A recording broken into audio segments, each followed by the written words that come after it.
আপনার ডিটিসি এর যে স্টাডিটা, সেই স্টাডিটাতে বলছে যে ৭৬% ট্রিটি হচ্ছে আপনার 2 কিলোমিটারের কম। এটাই স্ট্যাটিস্টিক্স। এখন নির্বিঘ্ন এবং নিরাপদ যদি ফুটপাত থাকতো, তাহলে অবশ্যই মানুষ পায়ে হেঁটে ফুটপাতেই চলাফেরা করত।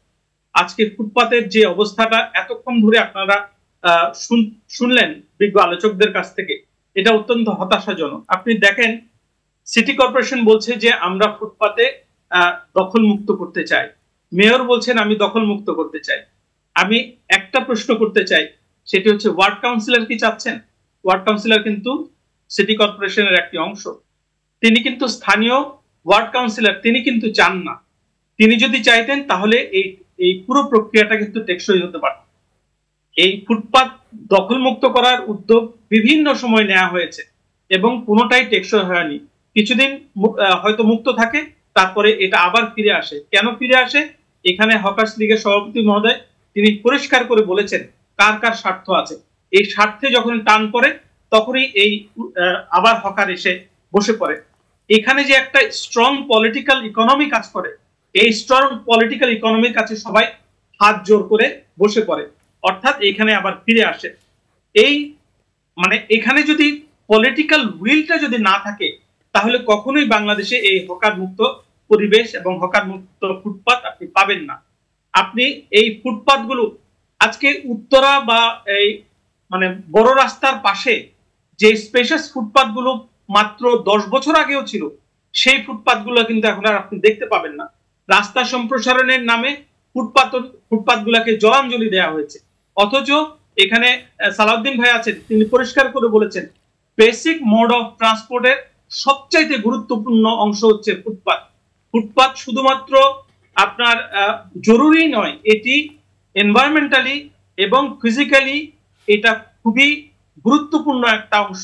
এই যে নাগরিকরা চলাফেরা করবে, শহর দেখবে, একজন স্ট্রেঞ্জার শহরকে দেখবে, শহরকে দেখার জন্য সবচেয়ে উপযুক্ত জায়গা হচ্ছে ডাক্তার মাহমুদ। এই যে আপনি কথাটি বলেছেন, এই যে আমরা আমাদের চোখের সামনে যে উত্তরায় যে বিশাল বড় বড় প্রশস্ত আপনার ফুটপাতগুলো ছিল, যেখানে মানুষ হাঁটতো, পর্যটকরা হাঁটতো, সেগুলো যে একেবারে রাতারাতি আপনার পুরো উধাও করে দিল রাস্তা সম্প্রসারণের নামে, এই ব্যাপারে কি সিটি কর্পোরেশনের কোনো দায় নাই? অবশ্যই দায় আছে। তারা মানে এই ধরনের প্রকল্প যখন মানে তারা জনগণকে কিন্তু আমলেই নিল না, মানুষকে তারা আমলেই নিচ্ছে না। এক্স্যাক্টলি, জনগণের প্রতিনিধি হচ্ছে আমাদের ওয়ার্ড কাউন্সিলররা, আমাদের মেয়র মহোদয়, এবং তারাই হচ্ছে আমাদের একমাত্র সরাসরি ভোটে নির্বাচিত। তারা এই প্রকল্পগুলো যখন আপনার বাস্তবায়ন শুরু হয়, তাদেরকে আমি কখনোই দেখিনি এই বিষয়ে কোনো কথা বলতে, এই বিষয়ে কোনো প্রতিবাদ করতে, অর্থাৎ জনগণদেরকে সামান্যতম এখানে গোড়াই ধরলো না।